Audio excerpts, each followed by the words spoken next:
Hola, buenas tardes a todos. Muchas gracias por la invitación. Mi nombre es Roberto Flores, soy investigador de la Subdirección de Estudios de Duoc. La idea de esta instancia es poder presentar un estudio que hicimos en conjunto con 3 investigadores más, entre ellos el rector Paredes, para analizar el efecto que ha tenido la gratuidad dentro de la institución. Agradezco desde ya la invitación al Centro de Justicia Educacional, con quien tenemos una férrea relación, esperando que esto se mantenga en el tiempo. Así que muchas gracias por el espacio de mostrar investigación dentro del mundo TP, que es algo bastante atípico que esperamos que perdure más en el tiempo. La primera pregunta es ¿por qué nos metimos a investigar en temas de gratuidad? Yo creo que dentro de todos los argumentos que uno puede encontrar son principalmente 3 las razones. En primer lugar, actualmente constituye el beneficio más masivo en la educación superior. 340.000 estudiantes fueron beneficiados por gratuidad en 2018 de la matrícula total del 1.200.000, 1.180.000, por lo tanto estamos hablando de una ayuda bastante importante en el sistema. En segundo lugar, y ya referido al mundo TP, de acuerdo a cómo es el comportamiento de la matrícula, cómo es la distribución de deciles, prácticamente todas las instituciones TP beneficiadas adscritas al beneficio tienen más del 50% de la matrícula en gratuidad. En el caso de Duoc, la matrícula total está en 54% de estudiantes en gratuidad. Si uno ve la matrícula total y el 64% de la matrícula de inicio en Duoc obtuvo el beneficio en 2018. Y bueno, como tercer punto, se ha solido particularmente entre el 2017 y 2018 asociar a la gratuidad como el principal detonante de la baja en deserción que hubo en el sistema en términos generales. Entonces al final la idea o la motivación importante de este estudio es encontrar si efectivamente es la gratuidad, si es, por ejemplo, la reducción del copago, si pudimos haber llegado a un resultado así mediante otro tipo de incentivos económicos. Eso vamos a contestarlo a lo largo de la presentación. Previo a ello, probablemente muchos, si es que ya han estado en presentación o su área de investigación en la educación superior, se encuentren con varios de los gráficos que voy a mostrar ahora, pero como no sabía cuál es el área de cada uno, prefiero darle un contexto para poder todos estar hablando más o menos en los mismos términos. ¿Qué tenemos en el país? Un crecimiento explosivo de la matrícula. O sea, si comparamos, la línea gris es la línea de la matrícula total. Si comparamos los 200.000 estudiantes de 1983 con cerca del 1.200.000 registrados en 2018, estamos hablando de una explosión pero brutal, poco vista en el mundo incluso, de la matrícula de educación superior. ¿Qué otro elemento tenemos? Y marcado con la línea vertical roja, el 2006 hay un hito sumamente relevante en el sistema, que es la entrada del crédito canal del Estado, lo que produjo un cambio importante en la tendencia y que se observa particularmente en el sistema TP, cómo cambia la tendencia inmediatamente luego del 2006. El CAE en definitiva viene a ser una muy... Con esto, buena herramienta, no quiero decir que consideren necesariamente el CAE bueno, pero una muy buena herramienta para poder entregar financiamiento a los estudiantes en otro tipo de instituciones que no eran las del CRUCH. Previo al 2006, casi todas las ayudas estudiantiles se concentraban en el Consejo de Rectores.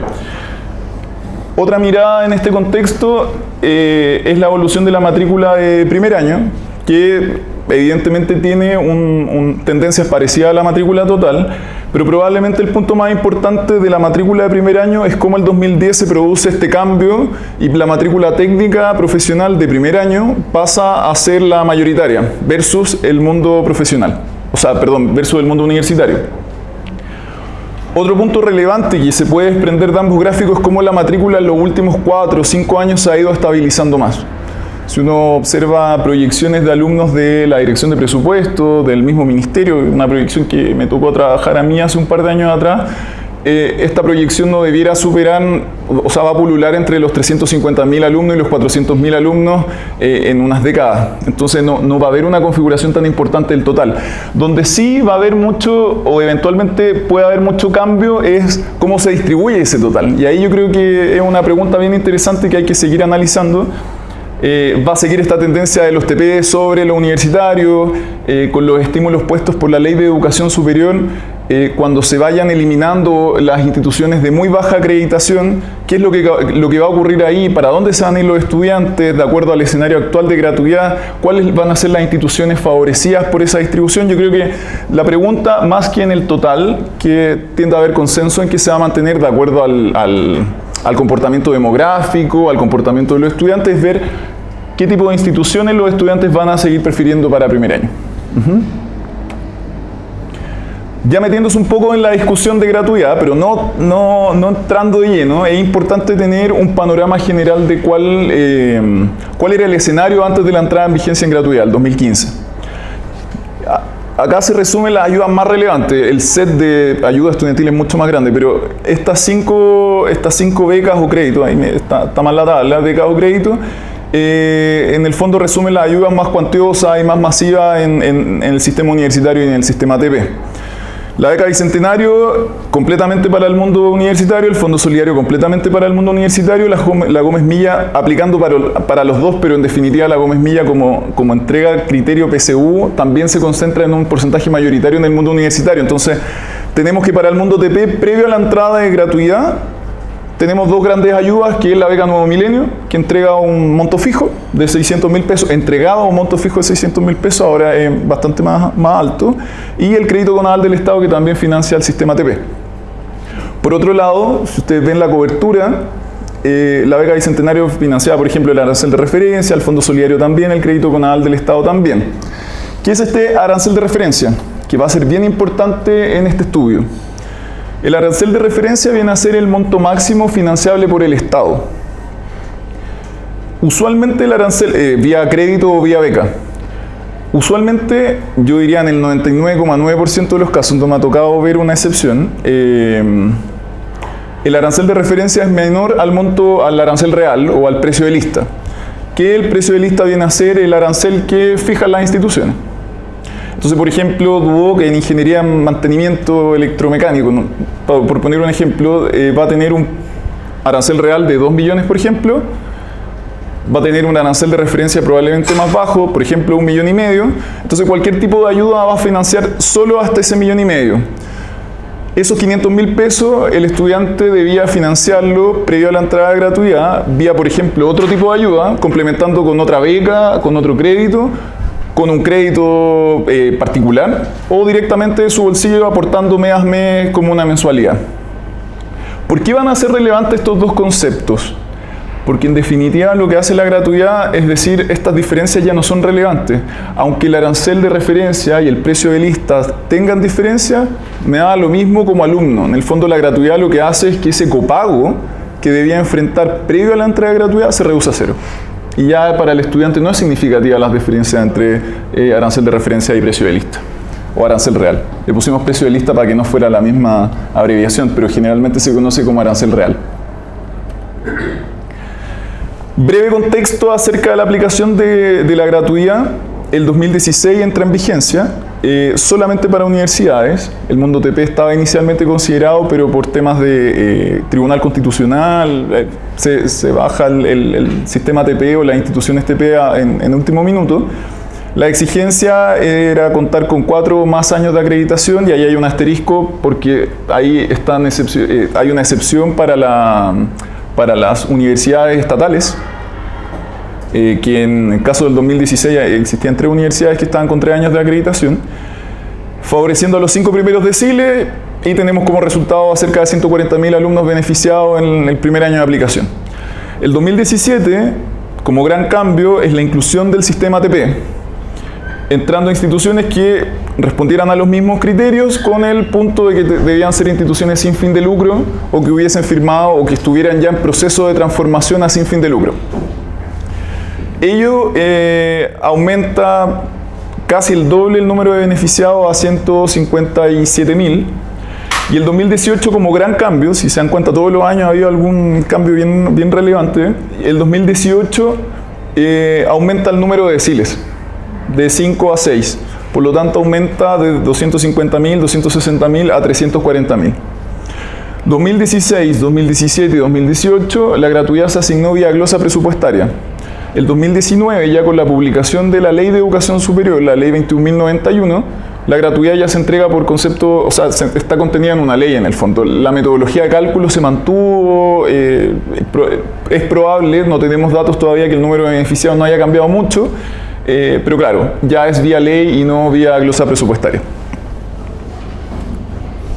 Dado este contexto a nivel general, ahora vamos de a poquito metiéndonos al Duoc en sí, que es al final donde nosotros concentramos el estudio. ¿Qué es lo que tenemos en cuanto a evolución de la gratuidad al interior de la institución? El 2016, pensando que eventualmente la gratuidad podía afectar de manera importante la matrícula de Duoc, o sea que iba a haber una avalancha de postulaciones, se empieza a implementar un nuevo sistema de selección, un nuevo sistema de admisión.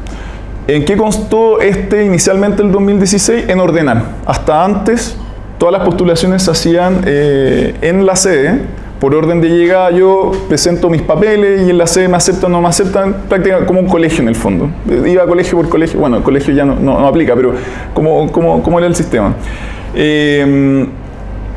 Y esto en definitiva lo ordena, lo unifica. O sea, la postulación se hace en una plataforma única de Duoc donde postulo y yo elijo la sede en la que quiero ir, pero en un sistema único. Lo que nos permite ordenar mucho las preferencias, cuáles carreras están más demandadas, tomar decisiones en el día a día mucho más rápidas. Y bueno, este sistema se ha ido perfeccionando y el 2017 de hecho ya tiene un criterio de nota establecido. Duoc pide un mínimo de notas para postular, cuestión que no existía antes. Y también se entrega un premio por venir de un colegio TP. Se entrega un premio. Todo esto basado en un estudio también hecho al interior de la institución que relacionaba las notas de enseñanza media y provenir de un colegio TP en el éxito futuro del estudiante. O sea, no son decisiones tomadas como arbitrariamente, sino que, o sea, sí arbitrariamente, pero basado en evidencia. Bueno, el 2017, con la entrada en vigencia de gratuidad, tenemos que el 54% de la matrícula de inicio, bastante, más de la mitad, estaba con el beneficio, y un 37% de la matrícula total. Con la ampliación al sexto decil, pasamos al 64% de la matrícula de inicio y al 54% de la matrícula total. Este año se espera llegar a cerca del 67%. Como este año no han habido cambios importantes, se espera mantener más o menos los mismos indicadores. Acá viene un elemento que va a ser medular en la investigación, así que ahí, en esta en particular hay que tener harta atención y probablemente en las 2 o 3 diapositivas que siguen. Como les decía, un elemento importante que hizo la gratuidad fue eliminar la brecha en el fondo existente entre el real y el referencia. Para el estudiante no existe brecha en el fondo. Y bueno, previo a la gratuidad uno decía, bueno, un estudiante, un colegio, o sea, una institución TP que tiene aranceles supuestamente más bajos que la universidad, probablemente tiene que copagar poco, probablemente el CAE les cubre casi todo, probablemente la beca le cubre casi todo. ¿Y qué es lo que vemos? Que eso no era tan así. O sea, el 2016 solo el 17% de los estudiantes de la matrícula de inicio, acá ya no estamos focalizando solamente en las cortes, en inicio, el 17% de la matrícula de inicio no copagaba. O sea, el 83% de Duoc tenía que pagar algo. Acá no estoy viendo cuánto estaba copagando. Podía estar copagando 5.000 pesos, 10.000 pesos, 100.000 pesos, pero tenía que copagar algo. ¿Qué es lo que hace la gratuidad? Como elimina esta diferencia entre el arancel real y el de referencia o el precio de listado de referencia, elimina el copago dentro del sistema. Entonces pasamos de un 17% de estudiantes que no tenían que pagar nada, en el fondo porque probablemente ellos tenían beca y crédito, que les cubrían las dos cosas, a una mayoría que tiene gratuidad y les cubre todo, no tienen que pagar nada. Bueno, esta cuestión evidentemente se acrecenta al 2018. Hay una diferencia chiquitita respecto a los números que mostraba antes. Por ejemplo, el 2017 hay un 54% de alumnos en gratuidad y acá 56%. Es porque hay un remanente que todavía sigue teniendo beca y crédito y por eso no está copagando. Si es que no les cuadran los números es porque hay un porcentaje chiquitito que sigue teniendo las dos cosas. Probablemente porque pertenezca al séptimo decil de ingreso y acceda al CAE y acceda a la beca Nuevo Milenio. Ya, esto no dice mucho, el que viene les aseguro que va a ser más significativo, pero en el fondo es mostrarle, esto es un histograma en el fondo, traspasado a línea, que en el fondo acá, en este eje, en el fondo están los porcentajes de alumnos que no están copagando, que son los mismos que estaban en el gráfico de torta. Pero lo importante de este gráfico, y acá voy a hacer el zoom, es esto. Cambié los ejes, por si acaso, para acercarlo. En el fondo, perdón, no me puedo parar, pero en el fondo lo que genera esto es que el 2016 es la línea verde. El gran efecto que genera la gratuidad es que todo el porcentaje de alumnos que estaba copagando acá se elimina. eso es lo significativo en el fondo. O sea, teníamos una proporción importante, porque al final, por ejemplo, cerca de un 6% estaba pagando $95, por ejemplo, mensualmente. Y a eso yo prácticamente lo elimino. Eso es lo bastante relevante. Visto un número, el gráfico, o sea, tenemos un 18% que estaba con beca de crédito y por lo tanto tenía copago cero, pero tenemos cerca de un 42% que tenía ayuda estudiantil, pero igual pagaba. O sea, por ejemplo, el 11% tenía crédito, pero tenía que pagar un copago mensual de cerca de 57.000 pesos, 56, perdón, o que tenía beca, 31%, pero que igual tenía que pagar una media de 80.000 pesos. O sea, estamos hablando de un copago que no deja de ser importante. Y bueno, un 40% que no estaba con ningún beneficio y que estaba pagando mensualmente aproximadamente 170.000 pesos. Entonces, el efecto de la gratuidad es súper relevante acá. Bueno, hay un porcentaje chiquitito acá que también podría afectarlo, pero es acá el punto bien relevante. Son siempre alumnos de primer año, ¿no? Todo es primer año, sí. Sí, buen punto. ¿Y puede ser también cambios en la composición de los alumnos que entran a primer año? O sea, no es solamente un tema de... Puede... O sea, dado que ahora es gratuidad, cambia tu composición también de alumnos que entran y que sí, ustedes... eso es verdad, pero no es tan significativo el cambio como para explicar esto. O sea, nosotros igual hicimos la comparación de deciles 2016 y efectivamente hay un incentivo a aumentar esa matrícula de alumnos más vulnerables, de los eventuales beneficiarios de la gratuidad. Pero sí, de todas maneras hay un componente de distribución. Bueno, ya entrando en el estudio, ya he hecho el contexto a nivel sistema, a nivel Duoc, pasamos a ver un poco el estudio. Yo me había guardado este gráfico en un poco las motivaciones que nos llevaron a hacer este estudio, como para generar expectación, y acá está. O sea, están los 3 puntos que señalaba inicialmente respecto a las motivaciones que nos llevaron a hacer este estudio.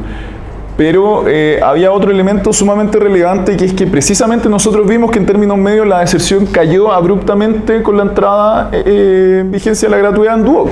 O sea, tenemos una deserción que está rondeando los 14-15%, esto es deserción primer año, todo primer año. Deserción semestral la naranja, deserción anual la azul. Y justo el 2017 baja mucho. Y el 2018 también. Ahora, ¿es gratuidad? No lo sabemos. Pero hay coincidencia, algo pasa ahí, y en el fondo esa es la pregunta que hay que buscar responder. Algo similar, pero menos significativo, ocurre en el rendimiento de los alumnos, que tiende a subir en 1,3 puntos aproximadamente, 2,3 puntos, pero es un poquito menos significativo que la deserción. Entonces, ¿qué es lo que llevaba a concluir gráficos como este, que yo creo que es muy fácil llegar y decirlo, esto es gratuidad? Esto es gratuidad. Y que puede ser, efectivamente puede ser, pero en definitiva la motivación del estudio es la política en sí tiene incentivos que está haciendo que los estudiantes deserten menos. O sea, por ejemplo, el que financia hasta la duración formal podría ser un incentivo, o en definitiva es que la gratuidad lo que hizo es que redujo el copago a cero.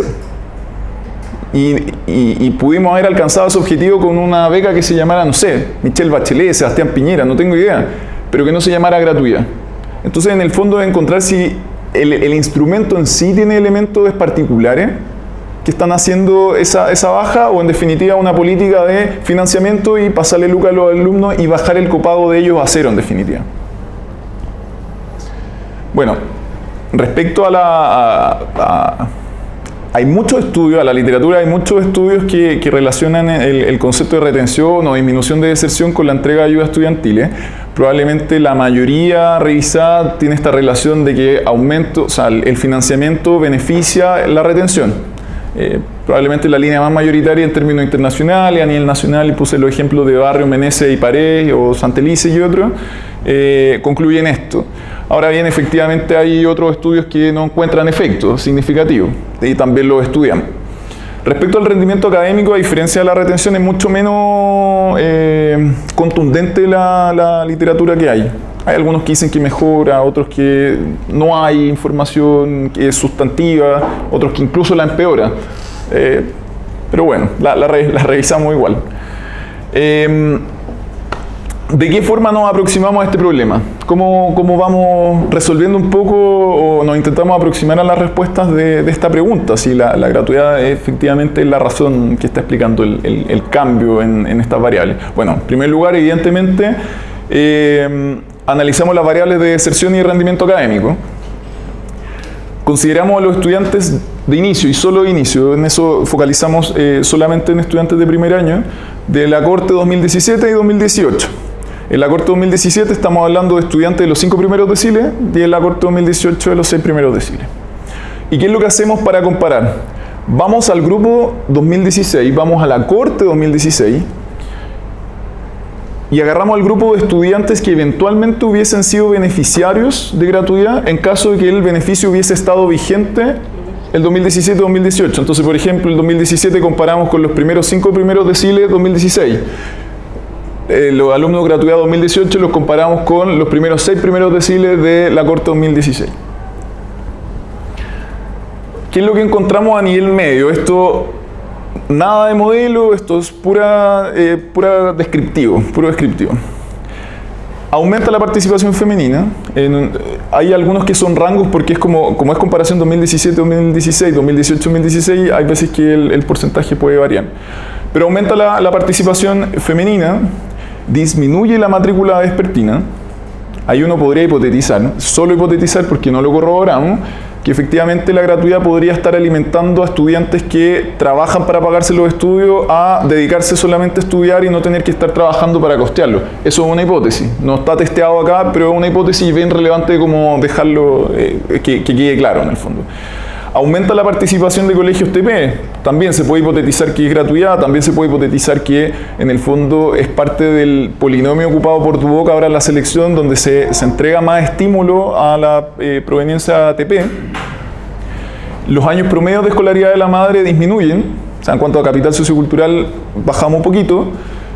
También disminuye el NEM promedio y esto es bien contraintuitivo porque uno podría decir Duoc empezó a implementar un sistema de admisión donde está estableciendo un puntaje de corte más alto, entonces uno podría pensar que el NEM sube pero el NEM baja y ahí también uno podría hipotetizar que previamente la entrega del CAE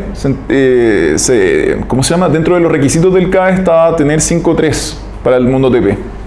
Y en el caso de la Nuevo Milenio era tener 5 o 5.5, mientras la gratuidad no establece ningún tipo de requisito. Entonces, eventualmente esta disminución puede ser de acuerdo a los incentivos o los requisitos establecidos por la política.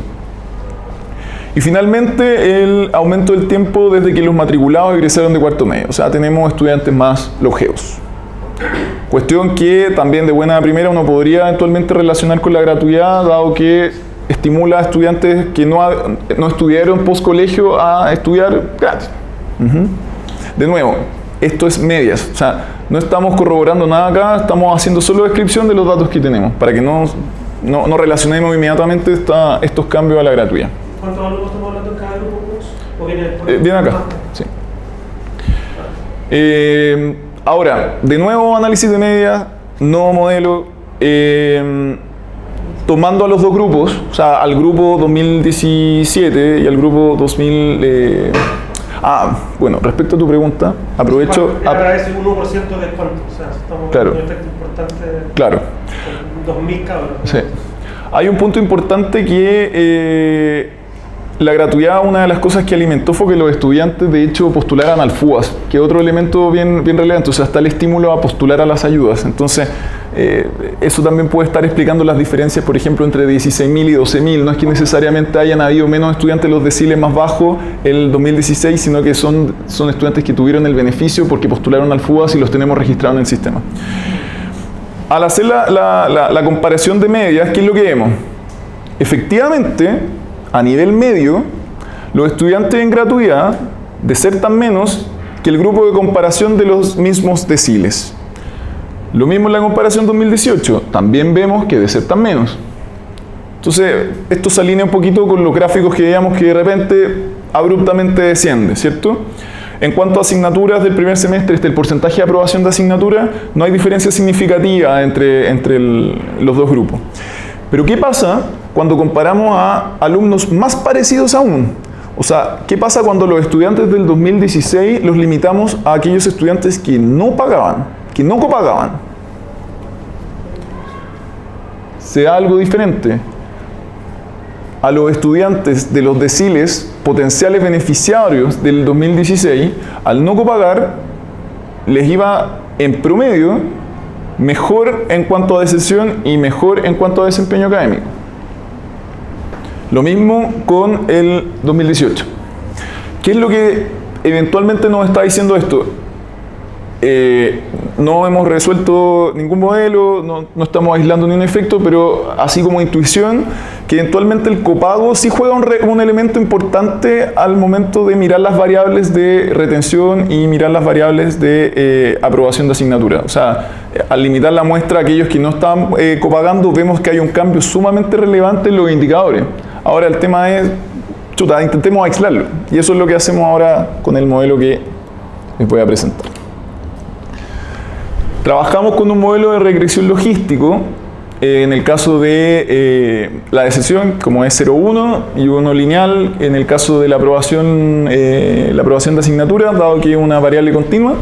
Y como variables independientes tenemos el copago mensual y la gratuidad, como dos variables independientes. Entonces, ¿qué es lo que estamos intentando en el modelo? Separar lo que significa la entrega de plata versus características propias del instrumento en sí, que puede ser estos, por ejemplo, incentivos que yo decía, el que financie solamente elaboración formal, estos no son elementos que está contenido en la gratuidad, pero por ejemplo, si la gratuidad entregara un premio de 100.000 pesos a los estudiantes que no desertaran, por ejemplo, podrían ser cosas que uno dijera, ya, el instrumento en sí es el que está resultando. Entonces, lo que estamos buscando es intentar separar, aislar esos efectos. Y finalmente, controles sociodemográficos que son utilizados en la mayoría de los estudios de este estilo: ENEM, escolaridad de la mamá, procedencia, escuela, jornada, ¿Qué es lo que tenemos de resultados? Aislando el efecto del copago, encontramos que en la comparación 2017 y 2016, la gratuidad se asocia a un aumento de la deserción en 1,7 puntos porcentuales.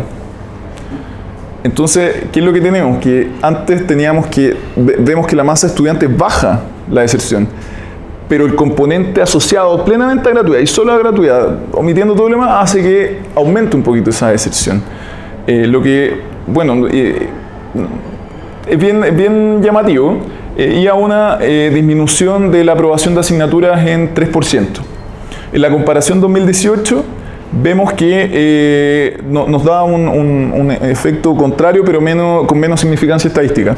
Disminuye la gratuidad en 0,9 puntos porcentuales la deserción de primer semestre y también disminuye en 3 puntos porcentuales la aprobación de asignatura. Independiente, o sea, claro, en una la aumenta, la otra la disminuye, no se puede concluir que una esté mejorando o no, pero ¿qué es lo que vemos? O sea, la masa gigante de estudiantes que dejaron de desertar no están explicados plenamente por las características del instrumento, por las características propias de la gratuidad, sino que son otros elementos los que también están afectando. Y bueno, concluimos, no quise poner más información como para no hacer ruido, pero concluimos que en definitiva es el copago, es la disminución de cuánto están pagando los alumnos lo relevante en el fondo, no es la gratuidad o características propias de ese beneficio los que estén generando esto. Entonces, ¿qué importantes conclusiones tenemos a partir de esto? La política de gratuidad se asocia a una fuerte reducción de la deserción y al mejoramiento del rendimiento académico en términos medios. O sea, eso es indudable. Efectivamente, basta ver las medias, los estudios nuestros, los del CIES. Efectivamente hay una reducción relevante y eso es indudable. Ahora bien, no es, de acuerdo a nuestros resultados, no sería la política per se de gratuidad la que está generando esta reducción, sino la masificación de una política de copago cero, la que explicaría estos resultados. Acá hay otra conclusión importante, que si entre los objetivos medulares de una política de financiamiento estuviera el mejoramiento de los indicadores analizados, probablemente hay otros instrumentos como los créditos que serían menos costosos. Un crédito, por ejemplo, que financia el arancel real hace que los estudiantes no copaguen nada. Y es menos costoso en términos de cuentas del Estado, o sea, es bien simple, se presta y después se devuelve. Ahora bien, el tema y la discusión es si gratuidad efectivamente es un instrumento que tiene como meta mejorar esos indicadores. Yo creo que no. O sea, creo que probablemente está dentro de, ojalá esté dentro de los objetivos, pero también es una política que responde a otro tipo también de objetivos. Pero bueno, si nos limitamos a solamente esto, probablemente uno pudiera encontrar otro tipo de instrumentos que serían igual o más óptimos, por así decirlo, desde el punto de vista de las cuentas del Estado. Y otro tercer punto que yo creo que también es un punto bien relevante, sobre todo para el manejo interno de las instituciones, que los resultados de esta investigación podrían tener impacto en las políticas aplicadas para reducir la deserción al interior de las instituciones, porque, por ejemplo, si dentro de los resultados estamos viendo que la disminución del copago, o sea, reducir el copago a cero, genera un efecto de 5 puntos porcentuales en la deserción, si uno hace el costo-beneficio respecto a modificar un plan de estudio completo, a todo lo que involucra en cuanto a burocracia, en cuanto a contratación de personales, eventualmente haciendo el costo-beneficio, quizás políticas de crédito internos o becas internas a los estudiantes podrían tener incluso mayor impacto si se quiere perseguir esos objetivos que meterse en una discusión más profunda, más larga y que probablemente nadie te asegura que eso efectivamente va a generar las reducciones de deserción o mejoramiento de rendimiento académico que se esperan. Eso. Gracias.